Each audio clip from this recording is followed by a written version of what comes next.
हर बार की तरह इस बार भी विक्रम ने बेताल को पकड़ लिया और अपनी पीठ पर बैठाकर चलने लगा और उसे कोई नई कहानी सुनाने को कहा।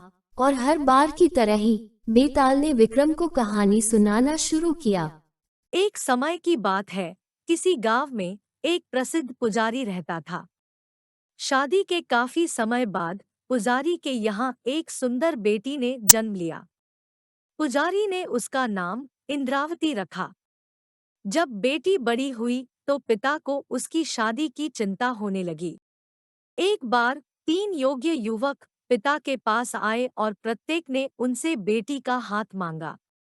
पुजारी समझ नहीं पा रहे थे कि वे किस युवक के साथ अपनी बेटी की शादी करें। इंद्रावती की शादी किसी और से करने पर प्रत्येक युवक ने आत्महत्या करने की धमकी दी। इससे परेशान होकर पुजारी ने अपनी बेटी की शादी किसी से न करने का फैसला किया। एक दिन इंद्रावती को बहुत तेज बुखार हो गया, जिसके कारण उसकी मृत्यु हो गई।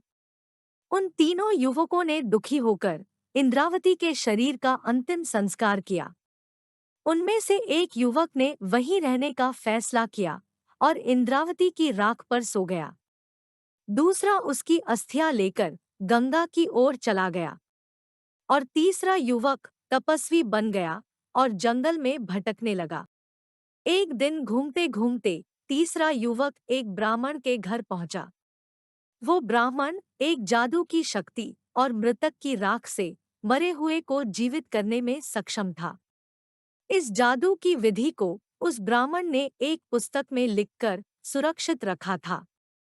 तीसरे युवक ने रात को मौका पाकर उस पुस्तक को चुरा लिया और वापस इंद्रावती के श्मशान घाट चला गया।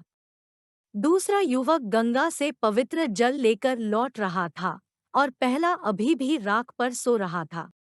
फिर तीसरे युवक ने अन्य दोनों की मदद से पुस्तक से मंत्र का पाठ करना शुरू कर दिया।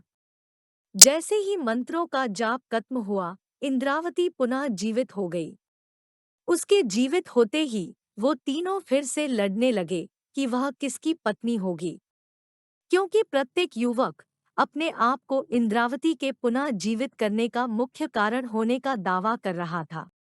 तभी बेताल रुक जाता है और राजा विक्रम से यह सवाल पूछता है, तीनों युवकों में से कौन इंद्रावती का पति होना चाहिए?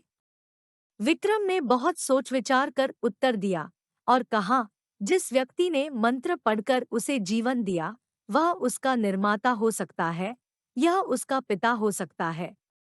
जो व्यक्ति उसकी अस्थियों को गंगा में ले जाएगा, वह उसका पुत्र होगा। लेकिन जिसने खुद को प्रतिबद्ध किया है और प्यार से उसकी राख पर सो गया, उसका पति हो सकता है। जैसे ही विक्रम ने अपना उत्तर समाप्त किया, बेताल वापस पेड़ पर छिप गया।